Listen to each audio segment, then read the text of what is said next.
Hey everybody, today we are talking about pitch notation and clefs. So this is the first video as we start our studies of music theory.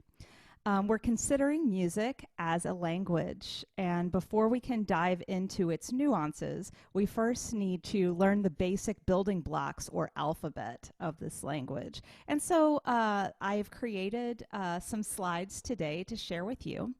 Okay, so pitch notation and clefs. Here are our learning goals for today.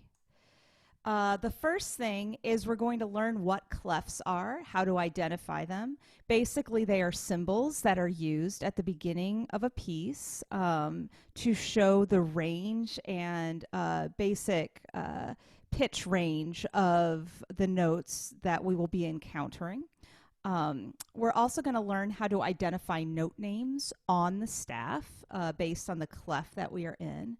And the ultimate goal that I want everyone to master very soon is to memorize all the note names on the staff in the most common clefs. So that's the end goal here for this learning module. All right, so pitch notation. We have two clefs that are quite common. The one that many people know about is treble clef, and it looks like that.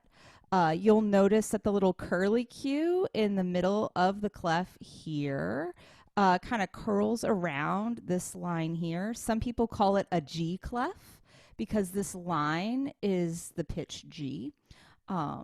There's also the bass clef, which is easier to draw. And it's got two dots that go around this line here. And that line is F. And so sometimes people call that the F clef. G clef, F clef, or treble clef, and bass clef. And these are probably the two most common, not the only ones, but the two most common kinds of clefs we'll encounter. And these are the ones we really want to focus on right now. So to understand how the alphabet works in music, unlike other languages you may have studied, our alphabet only has 7 letters, which is really rad.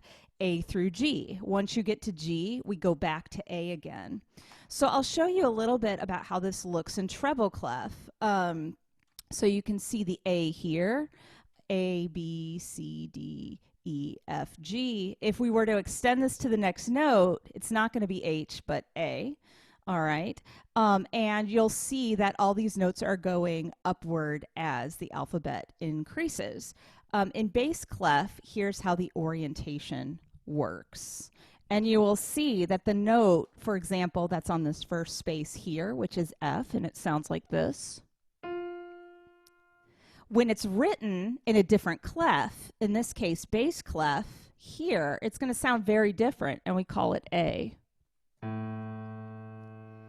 So you really have to pay attention to the clef that you're using so that you know the pitch range and orientation of the notes you're dealing with. Now, if you've never used this symbology before, I know it can be a little daunting. There are some mnemonic devices you can use to help you facilitate mastery of learning these note names. The first I want to show you in treble clef is the space notes. So the first space being F and then A, C, E. Hey, guess what that spells? Face. That's easy to remember. And then if you can remember those 4 notes, you can either count up or down to find the missing note that you need. So some people like to do that. For bass clef, if we look at the space notes, we get A, C, E, G. Now, when I was a kid, I was taught all cars eat gas. Well, with electric cars, we know that's not true. And then I was also taught all cows eat grass. Well, I think they're fed corn now, so that's also not true. But you could come up with your own mnemonic devices to memorize these. Now, treble and bass clef are not the only clefs that we're going to be dealing with in this class, though I will say we're going to be dealing a lot with treble and bass. But there's also a type of clef that is used for some very specific instruments when they're in very specific ranges. The viola, the bassoon, the trombone, and sometimes also the cello. And this is what we call a movable C clef, and they're really fun looking. So the one that looks like that is called alto clef, where it's got like a little pointer in the middle. And the thing to remember about C clefs is that little pointer is always on the C line. That's why it's called a C clef. All right, so, and it's not just any C, it's middle C, which is the middlemost C on the keyboard. That sounds like that. It's a very useful clef for instruments that are in this range. And a lot are. So there's alto.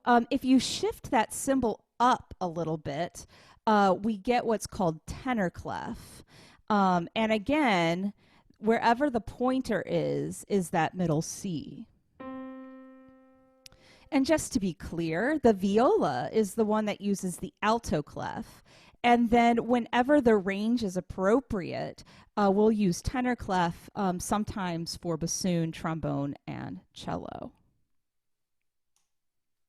And here's how it looks in staff notation to kind of show you what you might encounter. So this is what it looks like drawn on the staff. And then you can see here, this is that middle C that I played in alto clef. And if we go to that same note in tenor clef, you'll see it's no longer C, it's A below it. And the middle C is going to be on that fourth line because that's where the pointer goes. So those are just some example of how the movable C clef is used. The last thing that I want to do is share with you an excerpt from a real score. This is an excerpt from the beginning of Stravinsky's Rite of Spring. This is a famous piece that premiered in Paris in 1913. It's really quite famous musically for this high bassoon solo that it opens with. And you can see this big arrow here. It's pointing to this word fagotti. And in Italian, that means bassoons. And here it says solo, so we're just listening to just one bassoon. I'm going to play it for you in a moment. But look, we are using that tenor clef as a movable C clef, and everything else is being written in treble. But I bring this one to your attention because we've got this movable C clef. You'll also notice we open with a note that's off the staff. And whenever you need to extend notes above or below a staff, we use what are called ledger lines. So you can see here in the bassoon part, we've got two ledger lines and then the space note above it here. And then if you look further on in the score, you'll actually see ledger lines in the clarinet part beneath the staff. And so this is quite common to use these ledger lines. But let's go back to the bassoon here for a second, and we're going to listen to this. Incidentally, just so you know, this music is actually music for a ballet. And at the time that this premiered in the early 20th century, it caused riots because of the evocative choreography that was used. The whole idea behind this ballet is an imagined fertility ritual set in prehistoric Russia, in which adolescent girls or an adolescent girl is chosen to be sacrificed and must dance herself to death. Anyway, this was too much for people in Paris in 1913. But at any rate, it is quite evocative when we listen to it. And so, but before we get the chance to listen to it, I want to go back to this opening, tenor clef. Again, the tenor clef means that this line here is middle C, okay? But we're not starting on that note, are we? We've got to count all the way up to figure out what that note is. Can we do that together? We've got C on the line, then D, then E on the next line, F, G, A, B, C. The starting note of the solo is the C above middle C, which sounds like that. And just for the record, that is super high for bassoon. All right, let's take a listen. You've listened to me long enough. We'll listen to the music now.